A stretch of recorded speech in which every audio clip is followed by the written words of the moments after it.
सम्यक संबुद्ध परम पूज्य बाबा साहब डॉक्टर अम्बेडकर, प्रियदर्शी सम्राट अशोक, भारत भूमि पे जन्मे सभी संत महापुरुषों को कोटि कोटि वंदन करते हुए मंच पे उपस्थित पूजनीय भिक्षु संघ को सादर वंदनामी करते हुए महाबोधि महाविहार मुक्ति आंदोलन में अपना अटूट विश्वास साथ सहयोग लेकर बैठे समस्त इस भव्य कार्यक्रम को आयोजित करने वाले श्रद्धावान उपासक उपासिकाएं, उन सबको मेरी ओर से जिन्होंने इस महाबोधि महाविहार मुक्ति आंदोलन में अपना जिस प्रकार भी जिस भाव से भी सहयोग किया है, उन सबको नमो बुद्धाय, जय भीम। महाबोधि महाविहार मुक्ति का आंदोलन, जिसकी लड़ाई 134 साल से लड़ रहे हैं, 134 साल से तो लड़ाई लड़ रहे और 400 साल से महाबोधि महाविहार बौद्धों के हाथों से छीन लिया गया था 400 साल पहले। और 400 साल पहले ही महाबोधि महाविहार में यह कहकर कि भगवान बुद्ध विष्णु की अवतार है, जब 1607 ईस्वी में भारत में बौद्धों की संख्या नहीं थी, क्योंकि आज से 1000 वर्ष पहले ही भारत में से बौद्ध भिक्षुओं के कत्लेआम किए गए, क्योंकि बौद्ध धर्म की 3 पहचान थी। पहली बुद्ध की शिक्षा, दूसरी बुद्ध का भिक्षु संघ और तीसरी बुद्ध के बुद्ध विहार। ये बौद्ध धर्म के 3 पिलर थे। आज से 1000 वर्ष पूर्व ही बौद्ध भिक्षुओं के कत्लेआम हुए। भिक्षु को मारने के लिए इनाम रखे गए। जहां जहां मिलते थे बौद्ध भिक्षुओं के कत्ल किए जाते थे। बुद्ध विहारों को या तो मिट्टी में दफना दिया जाता था या उन पे कब्जा करके उन्हें देवी देवता घोषित कर दिया जाता था। हजारों बुद्ध विहारों पे कब्जा किया गया, हजारों बुद्ध विहारों को मिट्टी में दफनाया गया और बौद्ध शिक्षाओं के ग्रंथों को जलाया गया। ऐसे बौद्ध धर्म भारत में से खत्म नहीं हुआ और एक साथ नहीं हुआ, ये संघर्ष निरंतर चलता रहा। महाबोधि महाविहार जो सम्राट अशोक के सपनों का महाविहार था,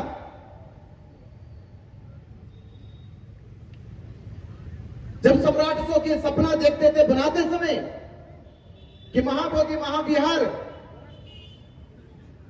ये केवल भारत के लिए नहीं, पूरी दुनिया के लिए प्रेरणा का स्थल है।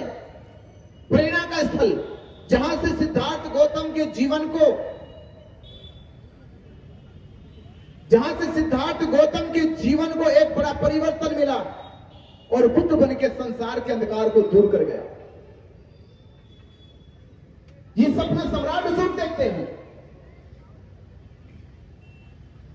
कि मैं जिस महाबोधि महाविहार की नींव रख रहा हूं, यह आने वाले समय में संसार के लिए प्रेरणा का स्थल बनेगा।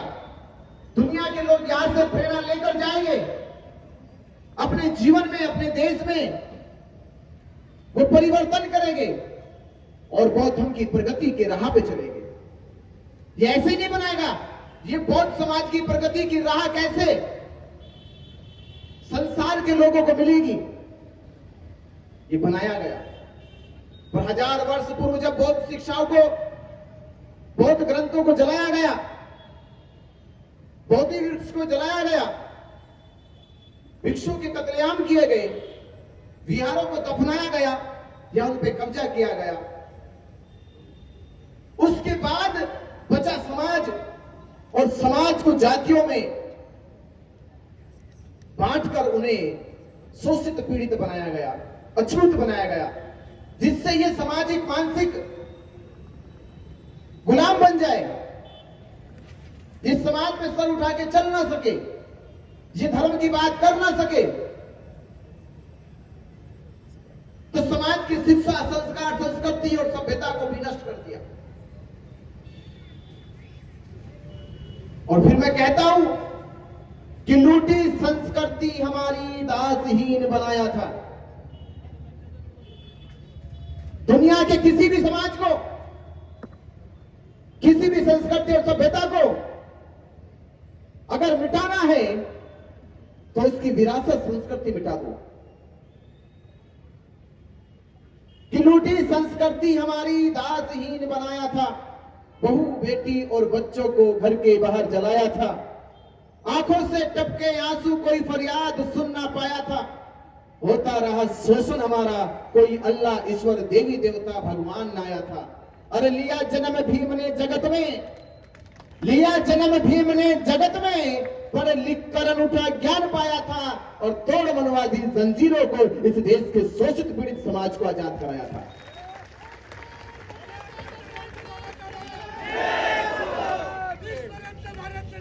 बाबा साहब अम्बेडकर ने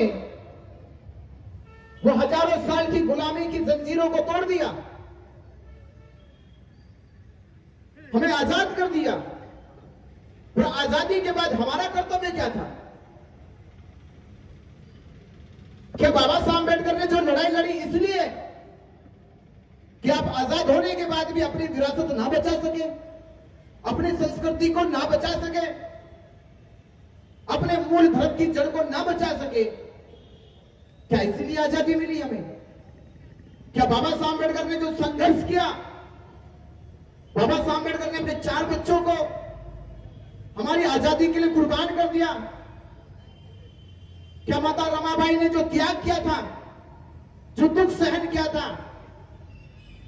जो कम उम्र में ही संसार से विदा हो गई,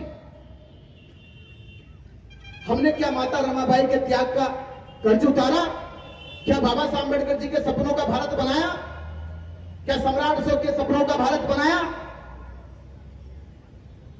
76 साल पहले, आज से 76 साल पहले 6 जुलाई 1949 को ये बीटी एक्ट बनाया गया। मैं पूछता हूं कभी कभी उपनिवेश सरकारों से भी, क्या किसी दुनिया में किसी भी इस्लाम मंदिर में कानून बनाया गया?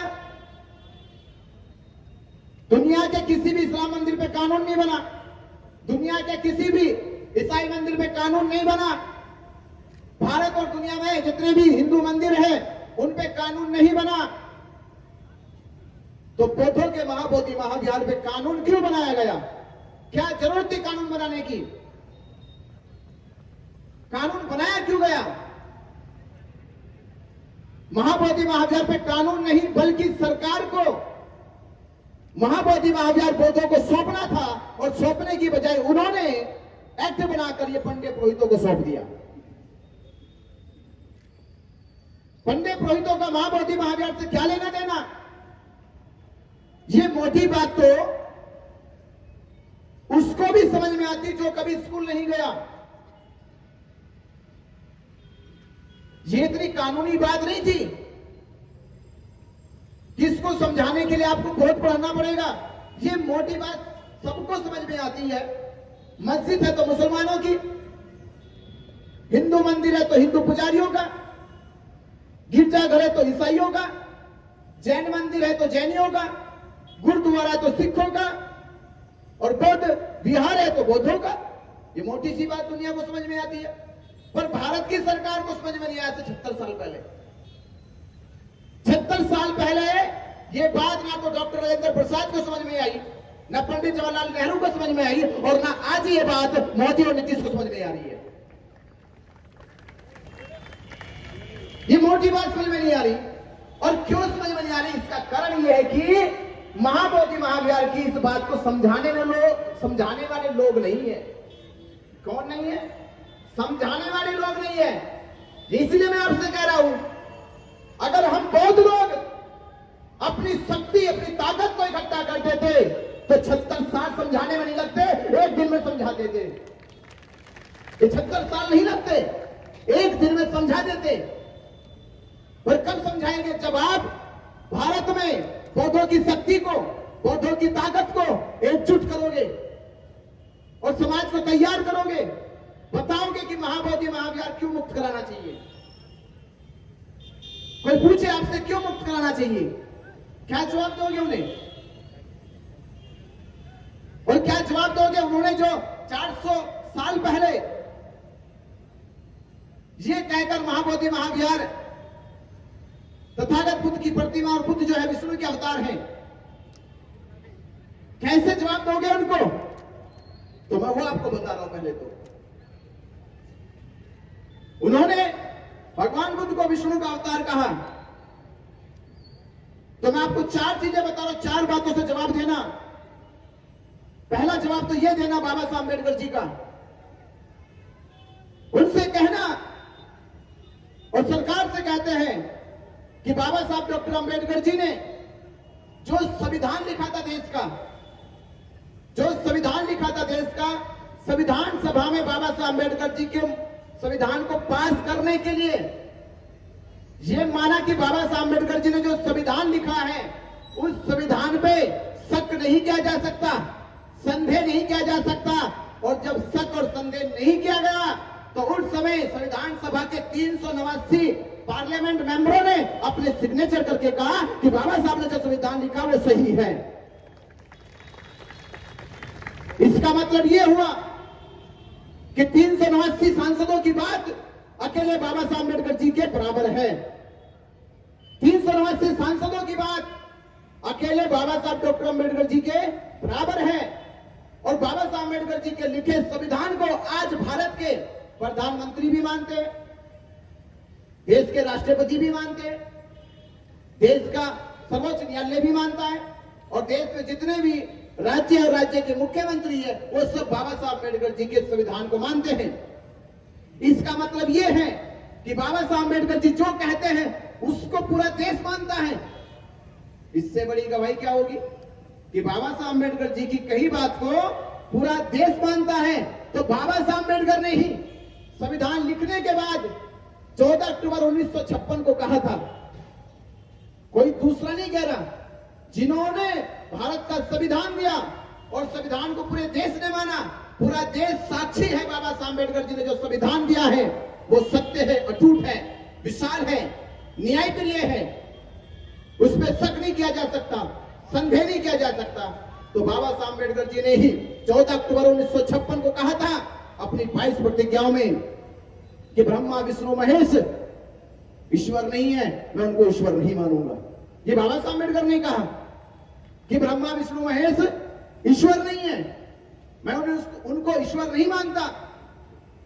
और दूसरी सबसे बड़ी बात जो हम ये कहते हैं कि महाबोधि महाविहार बुद्ध का है और बुद्ध को उन्होंने विष्णु का अवतार कहा, 22 प्रतिज्ञाओं में ही बाबा साहब अम्बेडकर ने कहा कि भगवान बुद्ध विष्णु के अवतार है, भगवान बुद्ध विष्णु के अवतार है। मैं इस बात को झूठ मानता हूं, मैं इस बात को भ्रामक प्रचार मानता हूं, और जिन्होंने इसका भ्रामक प्रचार किया वो सबसे बड़े मूर्ख है। बाबा साहब अम्बेडकर ने कह दिया, जिन्होंने इस भ्रामक बात का प्रचार किया कि भगवान बुद्ध विष्णु के अवतार है वो मूर्ख लोग हैं, मूर्खतापूर्ण प्रचार किया गया। इससे यह सिद्ध होता है कि जब बाबा साहब अम्बेडकर ने संविधान लिखा उस पर संदेह नहीं किया गया, तो बाबा साहब अम्बेडकर ने 22 प्रतिज्ञा बोलते समय यह कहा कि भगवान बुद्ध विष्णु के अवतार नहीं है। तो ये बात तो भगवान बुद्ध की बाबा साहब अम्बेडकर कहते।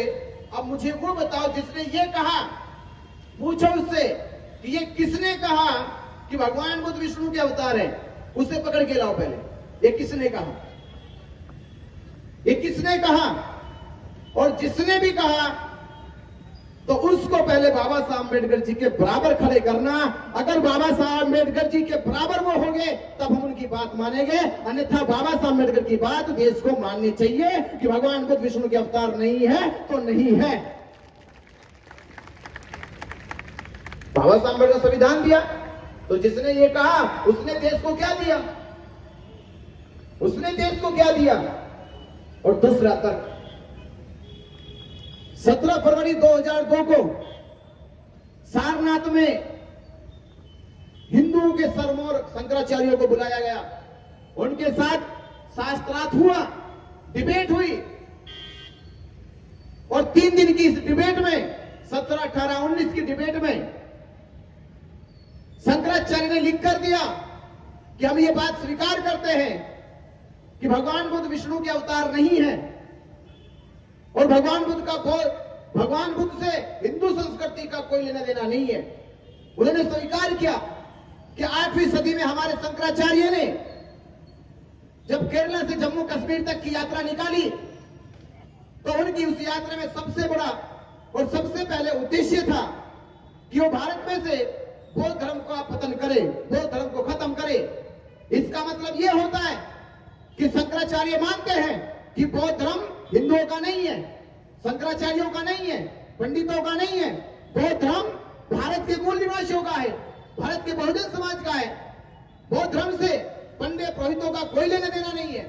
जी ये बात 8वीं सदी में शंकराचार्य मानते हैं और शंकराचार्य की बात को 2002 में सारनाथ को शंकराचार्य भी मानते हैं और ये कहते हैं कि कुछ लोगों ने बीच में आकर ये झूठा प्रचार किया कि भगवान बुद्ध विष्णु के अवतार है। यानी इस बात को भी माना जाना चाहिए कि हिंदुओं के सिरमौर शंकराचार्य है और शंकराचार्य से बड़ा पद हिंदू धर्म में किसी का नहीं है, दूसरा पद किसी का नहीं है। तो ये बात मानी जानी चाहिए। और तीसरी बात ये कि भगवान बुद्ध अगर विष्णु के अवतार है तो आपने जब राम को अवतार कहा, जब आपने राम का अवतार कहा तो पूरे देश में रामायण पढ़ाई। जब आपने राम का अवतार कहा तो पूरे देश में रामायण पढ़ाई। जब आपने कृष्ण को अवतार कहा तो गीता महाभारत पढ़ाया। अब बुद्ध को विष्णु का अवतार कहते हो तो त्रिपिटक क्यों नहीं पढ़ाया?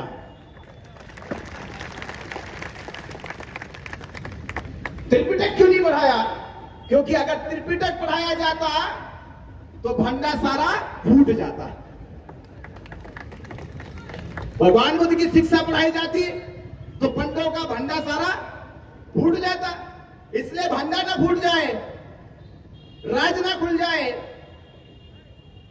पंडों का षड्यंत्र समझ में ना आ जाए देश को, इसलिए बुद्ध के नाम पर पेट भरने के लिए केवल उन लोगों ने बुद्ध को विष्णु का अवतार बताया। पेट भरने के लिए, दिमाग भरने के लिए नहीं, पेट भरने के लिए। इसलिए हमारे पास ये तर्क आए, इन तर्कों के आधार पर हम ये सिद्ध कर रहे हैं कि भगवान बुद्ध विष्णु के अवतार नहीं है। और एक चीज और बताओ मैं अवतार की, चौथी बात है, 3 बात हुई, चौथी बात ये अवतार का अर्थ होता अवतरित होना, जैसे का तैसा। विष्णु के अवतार का अर्थ है विष्णु सन्यासी नहीं है, गृहस्थ आदमी है, गृहस्थ। हिंदू शास्त्रों के अनुसार वो गृहस्थ है, राम गृहस्थ है, कृष्ण गृहस्थ है, पर बुद्ध गृहस्थ नहीं है, वो सम्यक संबुद्ध है।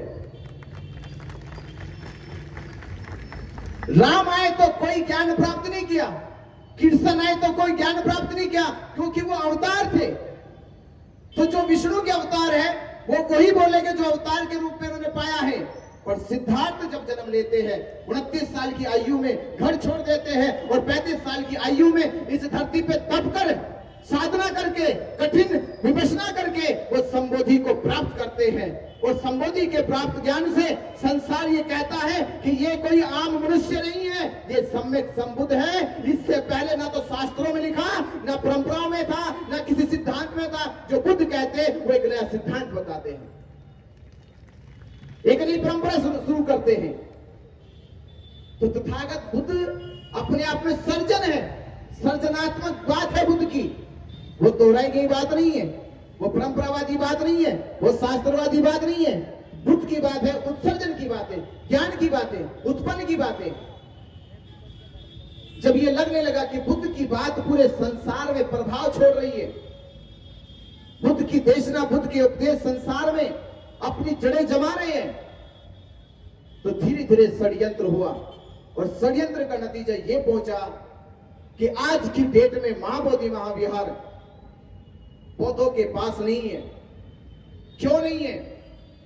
13 अक्टूबर 1935 में आपके यही नासिक में यमुना की सभा में बाबा साहब डॉक्टर अंबेडकर जी कहते हैं, मैं हिंदू धर्म में पैदा हुआ, यह मेरे बस की बात नहीं थी, पर मैं इसमें मरूंगा नहीं, यह मेरे बस की बात है।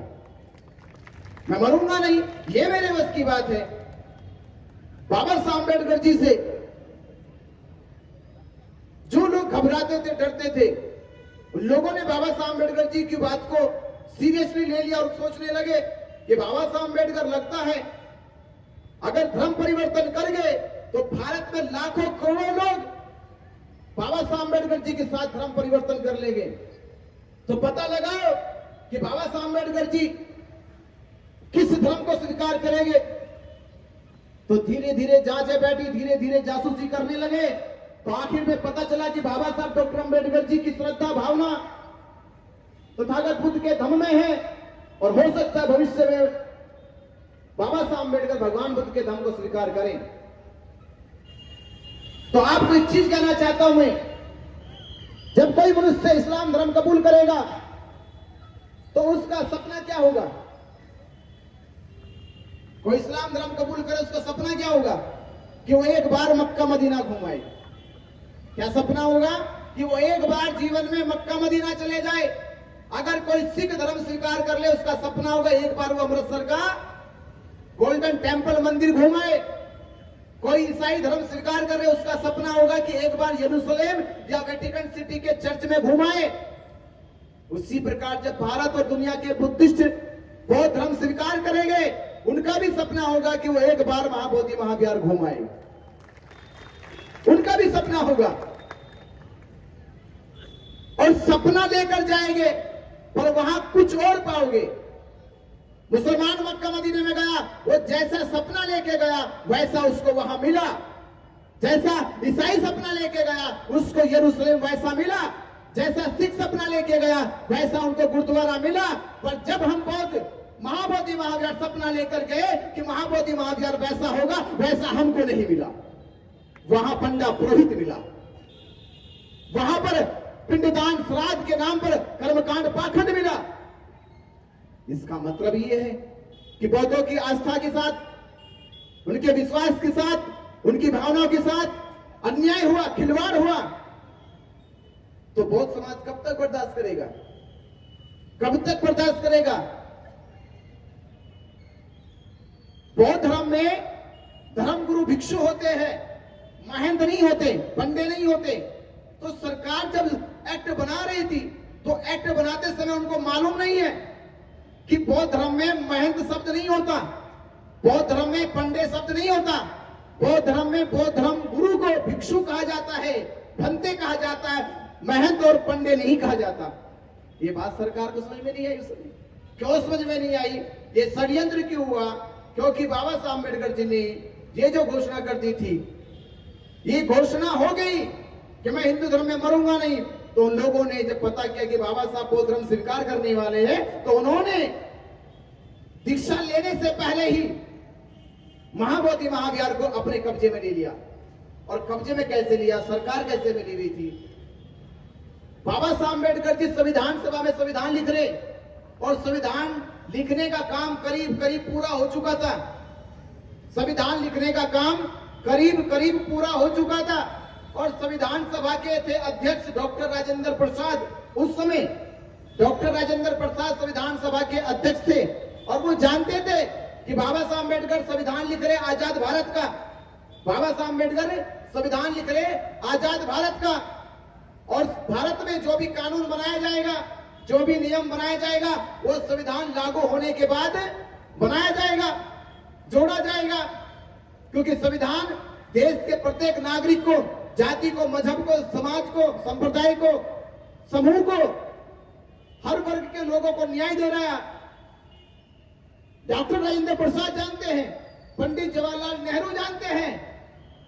उसके बावजूद भी, ये जानकारी होने के बाद भी बाबा साहब अम्बेडकर ने संविधान सभा में 26 नवंबर 1949 को संविधान पेश किया और 26 जनवरी 1950 को संविधान संविधान देश में लागू किया गया तो संविधान 26 नवंबर 1949 को संविधान सभा में पेश हुआ। संविधान पेश होने से 4 महीने 20 दिन पहले बिना बाबा साहब अम्बेडकर जी के बात किए, बिना बाबा साहब अम्बेडकर जी से राय मशवरा किए, बिना सलाह लिए 4 महीने पहले जल्दीबाजी करके बीटी एक्ट कानून क्यों बनाया गया? जब देश में संविधान लिखा जा रहा है, संविधान सभा में पास होने वाला है, तो संविधान पास होने से पहले, संविधान को पेश करने से पहले ही ऐसी कौन सी जल्दी थी? जो जल्दी 400 साल में नहीं दिखाई, जो जल्दी 100 साल में नहीं दिखाई, वो जल्दी 4 महीने में क्यों दिखाई गई? 1949 में तो भारत में आंदोलन भी नहीं चल रहा था। 1949 में आंदोलन नहीं चल रहा था क्योंकि अनागारिक भी आंदोलन को चला के चले गए थे 1891 में। 1920 तक आंदोलन देश में तीव्र गति से चल रहा था, पर 1949 में तो नहीं चल रहा था। 1949 में तो मोर्चे भी नहीं निकल रहे थे, 1949 में तो धरने भी नहीं दिए जा रहे थे। तो जब ना मोर्चे थे, ना धरने थे, ना कोई आंदोलन था, तो किसका दबाव था? किसके कहने से तुमने बीटी एक्ट बनाया? किसके कहने से बनाया? कानून तो तब बनाया जाता है जब समाज आंदोलित हो, संघर्ष कर रहा हो, सड़कों पे हो। इसका मतलब ये सोची समझी साजिश थी कि महाबोधि महाविहार पे कानून बनाया जाएगा। अगर कानून बाबा साहब अम्बेडकर ने बना दिया तो महाबोधि महाविहार, ये मंदिर कुछ नहीं जो भारत में है। एक चीज बता रहा हूं मैं आपको, जो मंदिर भारत में है, जिनको शिरडी साईं कहते हैं या तिरुपति बालाजी कहते हैं, उनपे जब हिंदू धर्म के लोगों का दान आता है तो वो करोड़ों में जाता है, अरबों में जाता है, केवल एक देश के। आप सोचिए, महाबोधि महाविहार भारत के बौद्धों का नहीं, वो विश्व के 56 देश के बुद्धिस्टों का महाबोधि महाविहार है। उस पर जब 56 देश के बुद्धिस्ट दान करेंगे तो खरबों में जाता होगा। तो खरबों का दान कहां गया? ये खरबों का दान कहां चला गया? क्या बुद्धिस्टों के लिए कॉलेज बनाए? क्या बुद्धिस्टों के लिए यूनिवर्सिटी बनी? क्या बुद्धिस्टों के लिए स्कूल बने? आप बुद्धिस्टों के लिए छोड़ दीजिए, आज तक भी 76 सालों में बौद्ध भिक्षुओं के लिए प्रशिक्षण केंद्र बीटीएमसी कमेटी ने नहीं बनाए। तो दान कहां चला गया? जब भिक्षुओं के लिए प्रशिक्षण केंद्र नहीं बने, भिक्षुओं के लिए भिक्षु निवास नहीं बने, भिक्षुओं के लिए भोजन दान की व्यवस्था नहीं हुई, भिक्षुओं के लिए चिकित्सा की सुविधा नहीं हुई, तो दुनिया का जो महाबोधि महाविहार को श्रद्धा से दान दिया गया था, वो दान गया कहां? अगर वो दान भिक्षुओं की शिक्षा के ऊपर, भिक्षुओं के ऊपर खर्च होता तो बाबा साहब अम्बेडकर जी का सपना साकार होता कि भारत एक दिन बौद्ध में हो जाता। भारत बौद्ध में ना हो जाए, बाबा साहब अम्बेडकर जी का सपना साकार ना हो जाए, इसलिए बुद्धिस्टों के दान को हड़पने के लिए उन्होंने एक कानून बनाया है। और इस दान का सारा पैसा किसके पास जाता है? जब कमेटी बनाई जाती है, जब कमेटी का रूल बनाया जाता है तो वो लोकतांत्रिक होता है, डेमोक्रेटिक होता है। बीटीएमसी कमेटी में 9 सदस्य हैं। कितने? 9? याद करो कितने सदस्य हैं? 9 लोग हैं। तो 9 लोग में 4 हिंदू, 4 बुद्धिस्ट और 1 है गया जिले का डीएम। ये बात इतनी अचंभित नहीं है, अचंभित बात जो है वो बता रहा हूं मैं। 4 बुद्धिस्टों का चुनाव हर तीसरे साल होता है। 4 बुद्धिस्टों का चुनाव हर तीसरे साल होता है। जो 4 हिंदू हैं उनमें 3 हिंदुओं का चुनाव हर तीसरे साल होता है। डीएम जो होता है उसका भी ट्रांसफर हो जाता है, यानी 8 लोग तो हर तीसरे साल बदल जाते हैं। पर एक जो नौवा महंत है, जिसको महंत रखा गया बीटीएमसी कमेटी के अनुसार या बीटी एक्ट के अनुसार, आज तक महंत को बदला नहीं गया। महंत को ऐसे जिम्मा दे दिया सरकार ने जैसे किसी को प्राइवेट लिमिटेड कंपनी बना के दे देते, ऐसे बना के दिया गया है। इसका मतलब यह है कि सरकार के इशारे पे महाबोधि महाविहार पूरी तरह से सरकार के संरक्षण में महंत को सौंपा गया है और महंत के खिलाफ कोई आंदोलन ना चलाए, इसलिए डीएम को वहां चेयरमैन बनाया गया कि अगर महंत को कोई कुछ कहे तो डीएम कार्रवाई करेगा।